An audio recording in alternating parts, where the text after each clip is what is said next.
이 시간 우리에게 주시는 하나님의 말씀 요한복음 15장 9절로 17절의 말씀을 봉독해 드리겠습니다. 아버지께서 나를 사랑하신 것 같이 나도 너희를 사랑하였으니 나의 사랑 안에 거하라. 내가 아버지의 계명을 지켜 그의 사랑 안에 거하는 것 같이 너희도 내 계명을 지키면 내 사랑 안에 거하리라. 내가 이것을 너희에게 이름은 내 기쁨이 너희 안에 있어 너희 기쁨을 충만하게 하려 함이라. 내 계명은 곧 내가 너희를 사랑한 것 같이 너희도 서로 사랑하라 하는 이것이니라.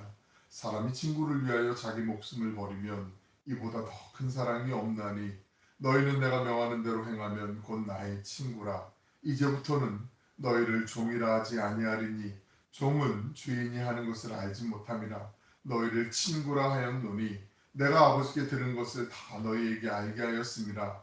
너희가 나를 택한 것이 아니요 내가 너희를 택하여 세웠나니 이는 너희로 가서 열매를 맺게 하고 또 너희 열매가 항상 있게 하여 내 이름으로 아버지께 무엇을 구하든지 다 받게 하려 함이라. 내가 이것을 너희에게 명함은 너희로 서로 사랑하게 하려 함이라. 아멘. 복된 주님의 날 함께 예배드림이 기쁨인 줄로 믿습니다.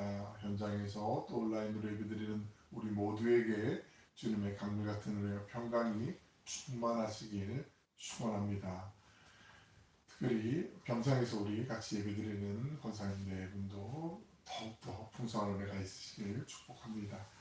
오늘 살펴보실 말씀은 우리 지난 시간에 나눴던 예수님의 7가지 자기선을 마지막 주님은 포도나무요 우리는 가지니 저가 내 안에 내가 저 안에 있으면 과실을 많이 맺는다라고 말씀하셨던 그 말씀의 연장선상에서 정리되는 예수님이 특별히 요한복음 우리가 보는 이 본문에서 첫 번째 고별사가 있었고 오늘 이 부분은 두 번째 고별사의 마지막 부분이기도 하는데 한 장 넘겨볼까요? 이제 예수님께서 이 모든 고별사의 두 번째 단락 부분을 좀 정리하시면서 우리에게 주시는 말씀이죠. 본문 9절부터 12절에 있는 말씀은 우리 같이 한번 한 목소리를 읽어보겠습니다. 시작. 아버지께서 나를 사랑하신 것 같이 나도 너희를 사랑하였으니 나의 사랑 안에 거하라. 내가 아버지의 계명을 지켜 그의 사랑 안에 거하는 것 같이 너희도 내 계명을 지키면 내 사랑 안에 거하리라. 내가 이것을 너희에게 이름은 내 기쁨이 너희 안에 있어 너희 기쁨을 충만하게 하려 함이라. 내 계명은 곧 내가 너희를 사랑한 것 같이 너희도 서로 사랑하라 하는 이것이니라. 아멘. 이 본문은 얼마나 우리를 향한 주님의 사랑이 정말 크신지 헤아릴 수 없을 만큼 지극하다라고 우리가 그렇게 하잖아요. 또 우리와 하나 되기를 원하시는 그 주님의 마음이 잘 스며들어 있죠. 먼저 우리를 향한 주님의 사랑이 구절과 반절에 나도 너희를 사랑한 것 같이 너희도 나도 너희를 사랑하였으니 하나만 넘겨볼게요.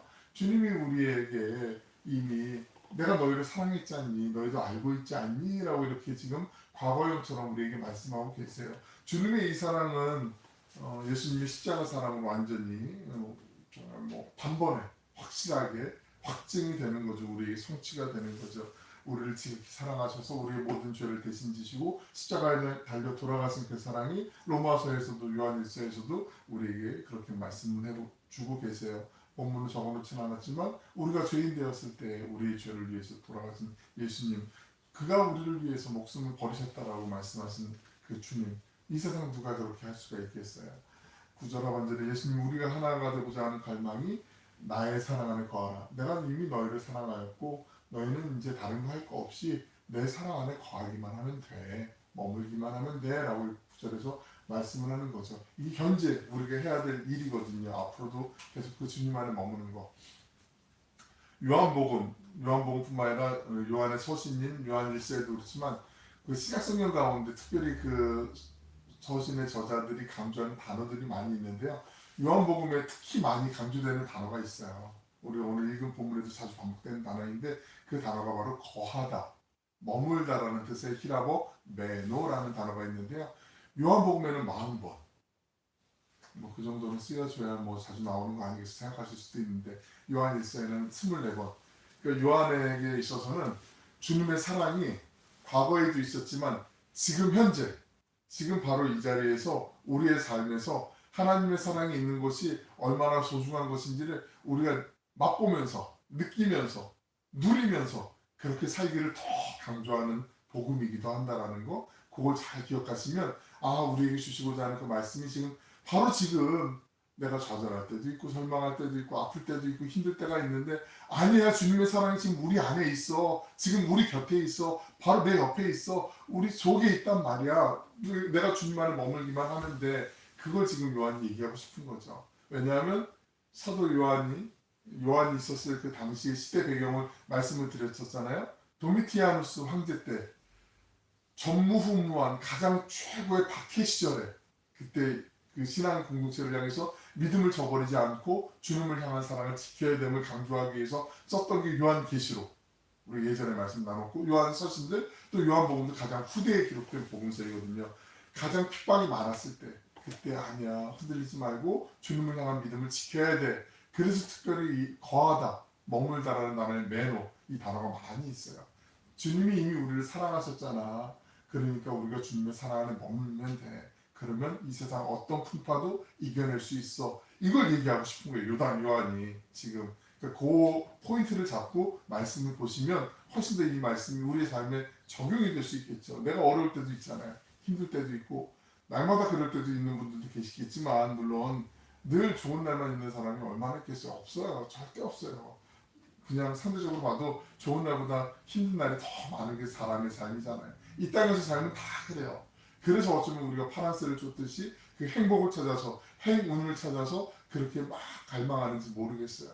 그러나 이 땅에 유한한 인생, 그 나그네 삶 같은 인생이 정리되는 날, 마지막 순간에 그 삶이 끝나면 주님이 부르시는 그 부르심에 우리가 나아갈 때, 그 영원한 주님의 나라에서는 더 이상 눈물도 아픔도 슬픔도 절망도 탄식도 없는 그냥 그 상태, 완벽한 헤아릴 수 없는 그 아름다운 상태로 우리를 초대해 주시는 거예요. 지금 예수님 지금 초대해 주시는 거예요. 지금 그러니까 내 안에만 거하라, 머물라, 지금 이 말씀을 계속 주시고 있다는 말이죠.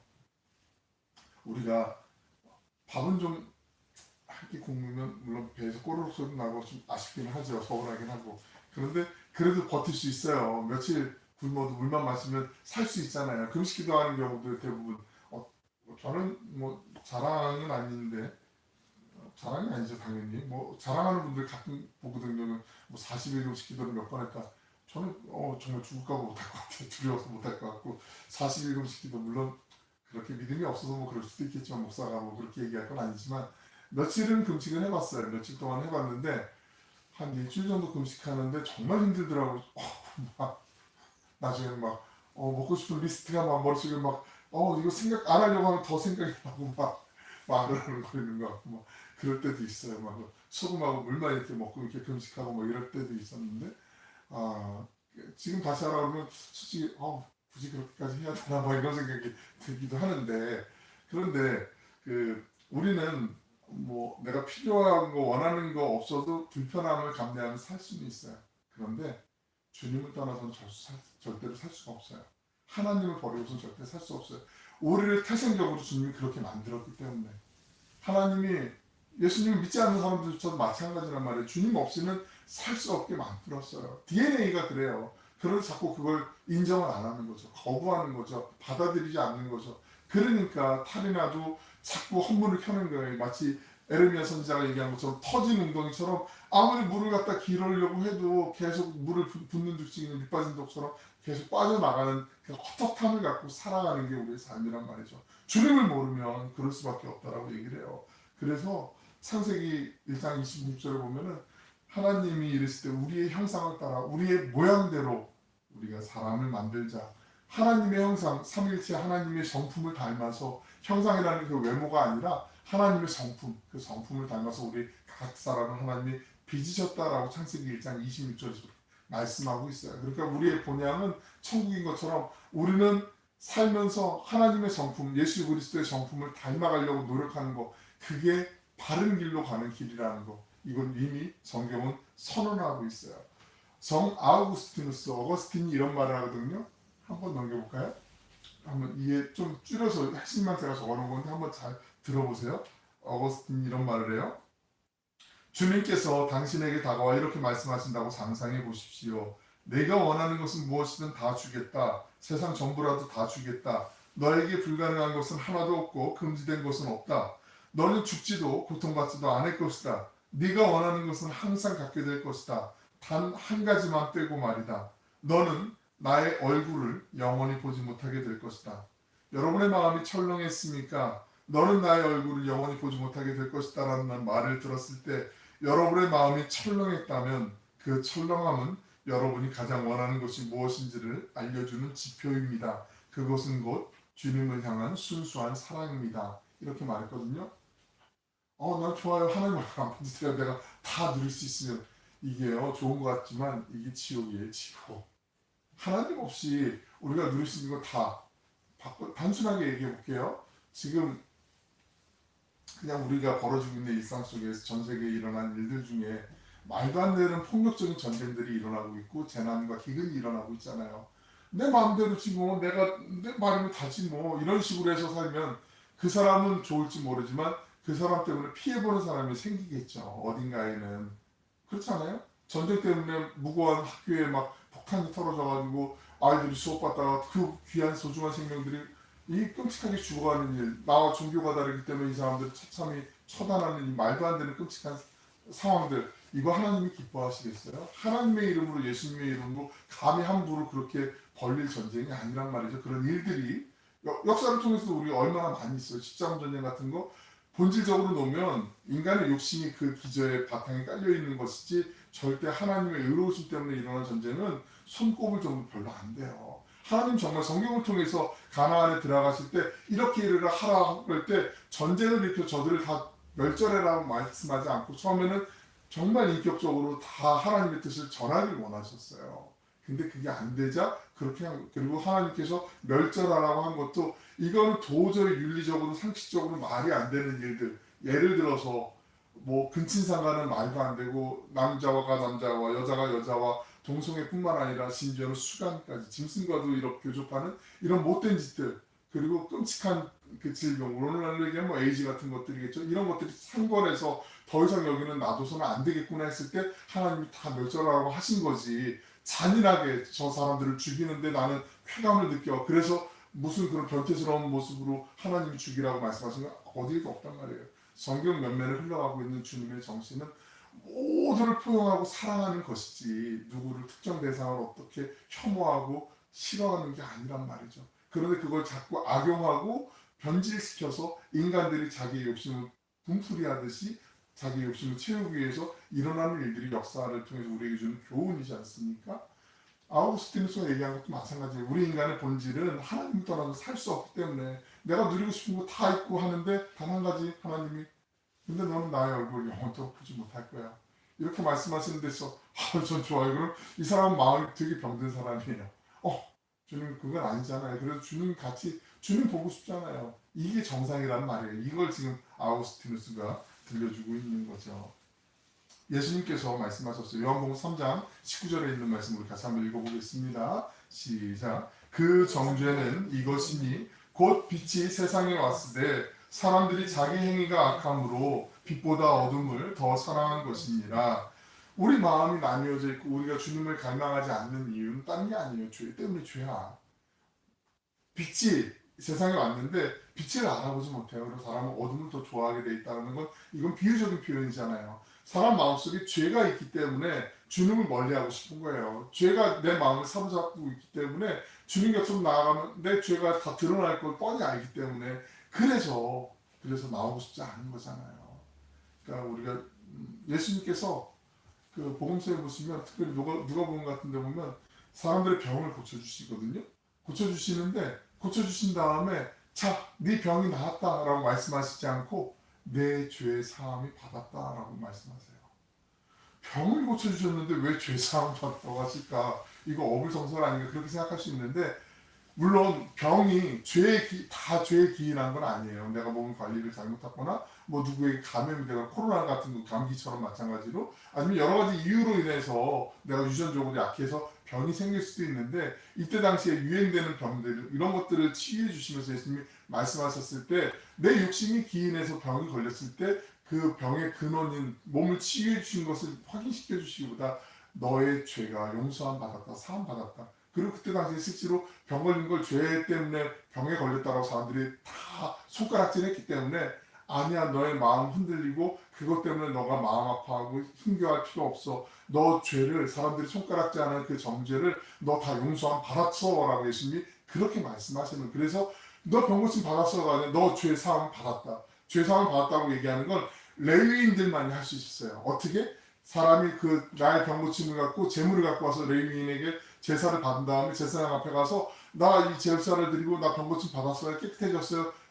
그래, 너 제사 드렸고 병 고침을 내가 확인했어. 너 이제 죄 용서 받았어 라고 해야 죄로부터 해방될 수 있었는데, 죄사 드릴 필요 없이, 너 금전적으로나 경제적으로 손해볼 필요 없이 너 지금 갖고 있었던 고통, 육신의 질병의 고통, 마음의 아픔들, 사람들로부터 따돌림의 그 처절한 그 처참한 상황들, 모든 것들로부터 예수님 말씀 한마디로 너 죄사함을 받았어. 너 몸이 깨끗해졌어. 뿐만 아니라 너 죄물을 갖고 가서 제사 안 드려도 돼. 너 이미 죄 용서함 받았어. 라고 그냥 해방을 시켜주셨단 말이죠.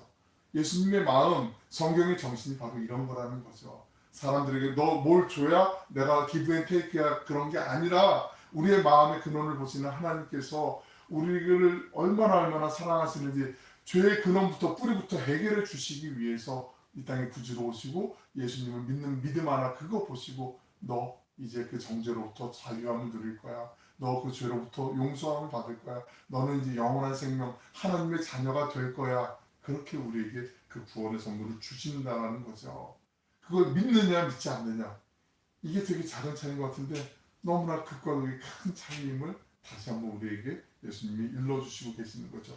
예수님의 이 첫 번째 지금 본문 앞선 14장 15절에 보시면 그 고별사에 너희가 나를 사랑하면 나의 계명을 지키리라 라고 그렇게 말씀하고 계신단 말이죠. 한번 이 지금 예수님의 말씀을 지키게 되면 순종한다라고 말씀을 바꿀 수도 있잖아요. 그러면 너희가 내 계명을 지킬 거야. 나를 사랑하면 내 계명을 지킬 거야 라고 이렇게 14장 15절에서 말씀하고 있는데, 주님을 사랑하면 사랑하는 사람이 말을 듣는 건 당연한 거잖아요. 그러다 보면 주님께서 원하는 계명, 내가 너에게 준 계명이 있잖아요. 사랑하라, 서로 사랑하라. 그 사랑을 삶으로 실천할 수 있는 것. 이게 억지로 막 내가 하고 싶어서 하는 척하는 건 한계가 있잖아요.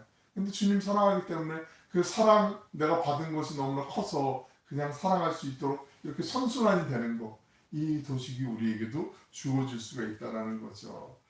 본문 11절을 보시면 주님께서 기쁨에 대해서 말씀하고 있는데, 이 기쁨은 두 가지의 기쁨이 있어요. 내가 이것은 너에게 이르니 이름은 내 기쁨이 너희 안에 있어 너희 기쁨을 충만하게 하려니라. 내 기쁨, 주님 예수님의 기쁨이 있고 또 너희 기쁨, 우리 제자들에게 말씀하신 거지만 우리를 포함하는 모든 믿는 이들에게 주시는 기쁨, 두 가지의 기쁨을 말씀하고 있거든요. 이 기쁨을 한번 다시 조금만 더 자세히 들어가 볼게요. 주님이 주시는 그 항구적인 영원한, 이걸 어찌 보면 인간의 범위를 초월하는 주님의 기쁨이겠죠. 초월적인 기쁨이라고도 말씀할 수가 있어요. 한번 표로 나눠봤는데 한번 보세요. 이게 초월적인 기쁨은 하나님이, 주님이, 예수님이 우리에게 주실 수 있는 기쁨이거든요. 그 히라보로 은혜라, 하나님의 은혜라는 말이 카리스라는 말인데요. 기쁨이란 말이 바로 여기서 파생된 단어거든요. 카라라는 단어가 있어요. 그리고 수평적 차원의 우리의 기쁨은 우리가 사랑하는 가족, 또 주변의 지인들, 이웃들, 또 삶의 현장에서 만나는 분들, 신앙 공동체 우리 믿음의 형제자매들과 함께 누리는 그런 수평적인 기쁨, 그 두 가지의 기쁨이 있을 수 있는데, 대상이요, 그 수직적인 기쁨, 나의 기쁨, 주님의 기쁨은 하나님만이 주실 수 있는 기쁨이에요. 근데 수평적인 기쁨은 사람들과 사람들 사이에 나눌 수 있는 그런 기쁨이에요. 그 하나님이 주시는 기쁨을 누릴 수 있는 건 근거는 하나님의 사랑, 주님의 사랑 안에 거할 때, 머물 때, 그리고 우리가 사람과 사람 사이에 그 기쁨을 누릴 수 있는 건 서로 사랑하는 거, 주님의 계명을 지키는 거. 그 한 장만 더 넘겨볼게요. 아까 말씀드린 대로 그 카리스라는 그 은혜, 은총은 카라라는 기쁨으로 이렇게 파생시키는데, 하나님의 은혜를 우리가 받게 되면 그 은혜 안에서 충만한, 우리가 스스로 만들 수 없는 그 기쁨을 누릴 수 있어요. 하나만 더 넘겨볼게요. 그 수평적인 기쁨은 뭐냐면, 에덴 동산에 보시면 그 처음에 하나님이 아담을 만들어 놓으시고 아담을 지으신 다음에 창세기 2장 18절에 보시면 사람이 혼자 있는 것이 좋지 않아서 내가 얘 혼자 너무 외롭겠구나, 에덴 동산에 만들었는데 실과들도 만들고 많이 만들었는데, 그래서 처음에 만드신 게 동물들이거든요. 우리 왜 그 반려동물들 좋아하는 분들 많이 있잖아요. 그래서 뭐 나 혼자 산다, 뭐 뭐 자연인 뭐 이런 프로그램들도 있는 것 같은데 그런 프로그램 자체를 뭐 디스하려고 하는 건 아니고 하나님이 창조한 그 창조 법칙을 보면 사람을 혼자 살게 만들어 놓지 않으셨어요. 사람은 사람과 사람들이 함께 어우러져서 살게 만들어 놓으셨어요. 그래서 처음에 동물들도 만들고 했는데 강아지도 있고 뭐 여기 고양이도 있고 뭐 여러 가지 동물들이 있으니까 사자도 있고 뭐 다양히 있으니까 좋았는데 그래도 그 허전한 마음이 있단 말이죠. 그 허전한 마음을 채우기 위해서 하나님이 결국은 아담을 잠들게 한 다음에 갈빗대 하나를 취해서 하와를 만들게 되죠.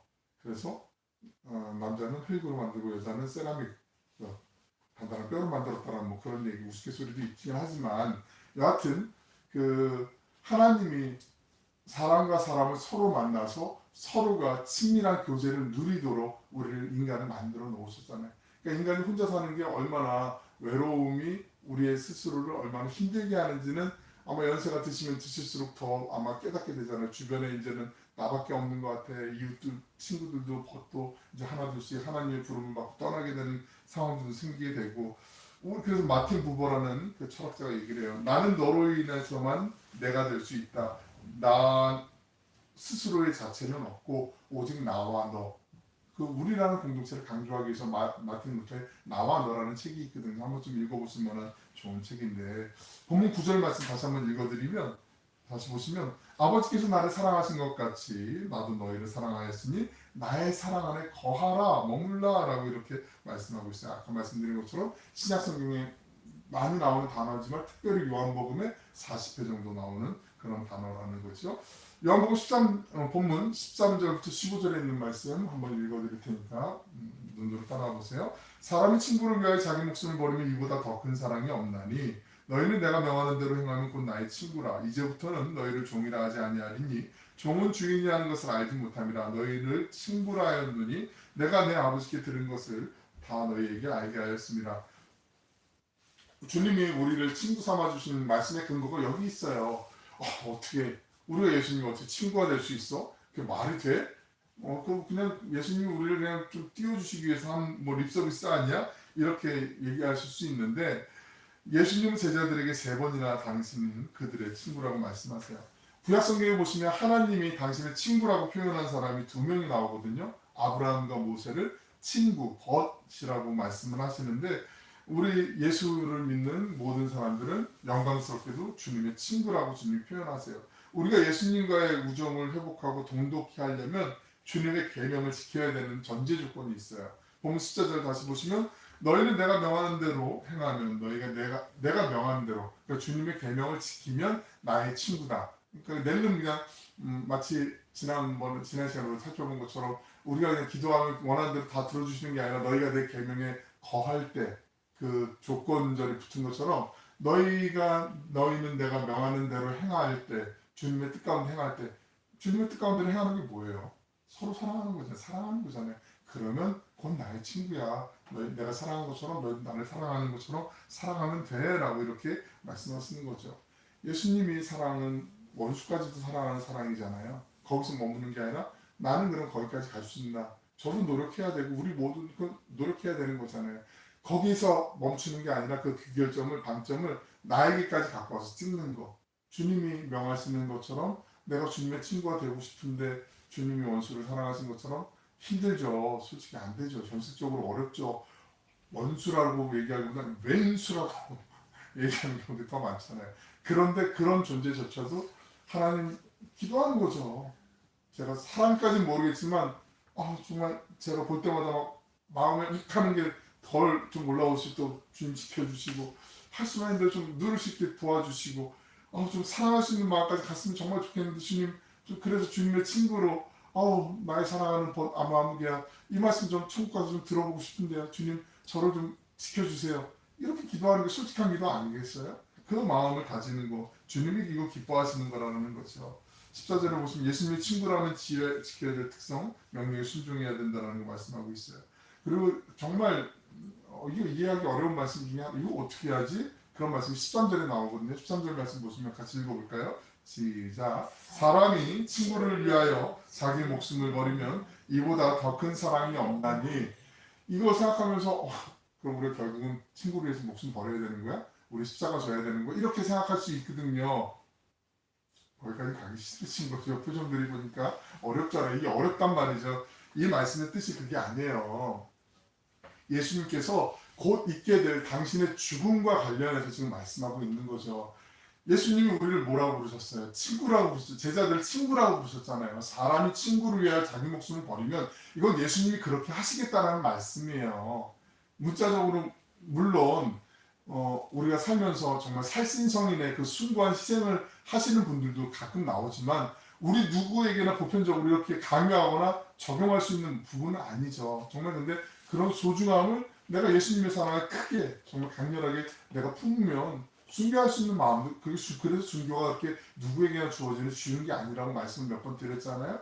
정말 가장 친밀한 또 우리를 위해서 주님께서 목숨을 내어주시기까지 사랑하시겠다라는 그 표현을 담아 있는 게 바로 23절에 있는 표현이에요. 그러니까 앞뒤에 있는 말씀을 같이 연결해서 보셔야지 요것만 독립적으로 껴서 보면은 그러면 오해할 수가 있기 때문에 한번 우리가 잘 생각해 볼 필요가 있다라는 거죠. 요한복음 15장 1절부터 17절까지 지금 보신 지난 시간과 지금까지 본 말씀을 보면 교회라는 단어는 한 번도 등장하지 않지만 포도나무와 가지로 예수님이 지난 시간에 설명을 하셨고 우리가 포도 열매를 맺어가는 것 이건 교회를 상징하는 이미지를 볼 수 있거든요. 주님 앞에 붙어있는 신앙 공동체 우리가 바로 그 포도 열매를 맺어가는 공동체 아니에요. 또한 교회는 노아의 방주 아시죠?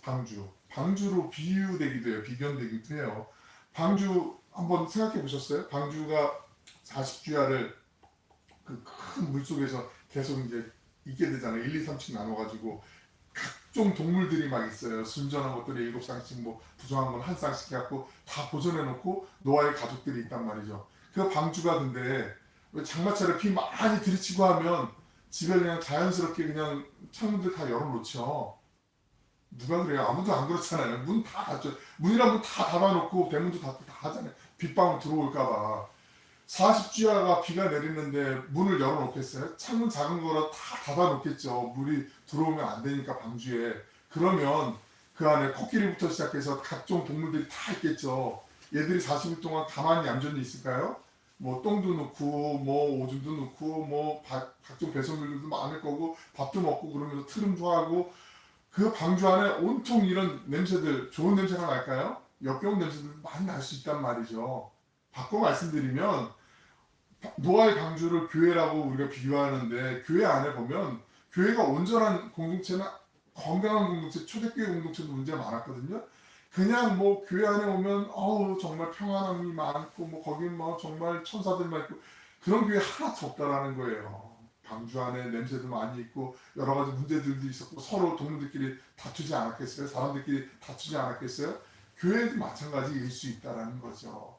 그런데 그렇다고 해서 지금 나 여기 냄새가 너무 심해 너무 싸움이 많아 나 문 열고 나갈 거야 나가면 그 폭풍우 속에 바다밖에 없는데 죽을 수밖에 없잖아요. 뛰쳐나갈 수가 없는 거죠. 주님은 우리의 신앙 공동체 안에 때로는 어려움도 있고 견디기 힘든 고통도 있고 아픔도 있지만 그 속에서 머물길 원하셨어요. 거하길 원하셨어요. 거하다라는 그 단어의 뜻 가운데요. 초대 교부들이 이렇게도 해석을 해요. 그 인내하다라는 단어도 이 머물다, 매노라는 단어 한 장만 더 넘겨볼까요? 매노라는 단어를요, 거하다, 머물다라는 단어를 인내라는 단어로도 해석하기도 해요. 그러니까 주님 안에 머문다는 건 내가 지금 마음에 안 들어도 내가 지금 힘들어도 조금 더 버텨보는 거, 참아내는 거, 인내하는 거 여기까지 가야 된다는 거죠. 사랑하고 축복하는 여러분, 주님께서 먼저 우리를 불러주셨잖아요. 우리를 자녀 삼아주시고 우리를 제자 삼아주셨어요. 그뿐만 아니라 우리를 위해서 십자가를 지시고 우리를 친구 삼아주셨어요.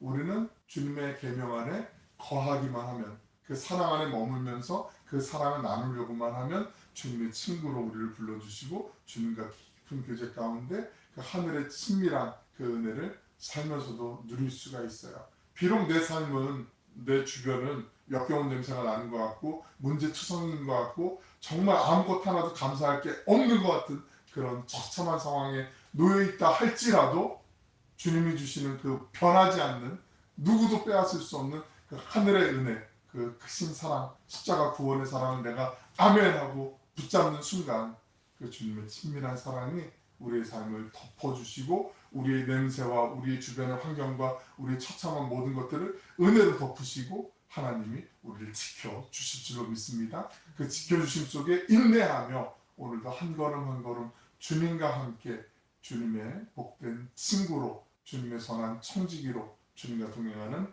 행복한 믿음의 일꾼들 되시길 주님의 이름으로 축원합니다. 기도하겠습니다. 사랑을 하고 풍성하시고 자비로우신 아버지 하나님, 사랑받을 자격 없는 저희를 먼저 찾아와 주시고 은혜 베풀어 주신 주님의 은혜와 사랑에 감사드립니다. 죄인된 저희를 위해 십자가에서 목숨을 버리심으로 가장 큰 사랑을 내어주시고 연약한 저희를 종이 아닌 친구로 불러주시니 감사드립니다. 주님, 저희가 너무나 분주한 삶의 속도를 늦추게 하여 주시고 주님과의 교제를 삶의 우선순위에 두게 하여 주시길 원합니다. 빛보다 어둠과 죄를 더 사랑하던 나님 마음을 회개하오니 이제는 예수님의 거룩하신 사랑 안에 굳건히 머물며 주님께서 주시는 하늘의 기쁨을 누리는 저희 모든 예배자들 되게 하여 주시옵소서. 주님께서 저희를 사랑하신 것 같이 저희도 서로 사랑하라는 계명을 신앙 공동체와 삶의 현장에서 온전히 지켜낼 수 있도록 몸부림칠 수 있도록 행함이 있도록 하나님께서 인도하여 주시길 원합니다.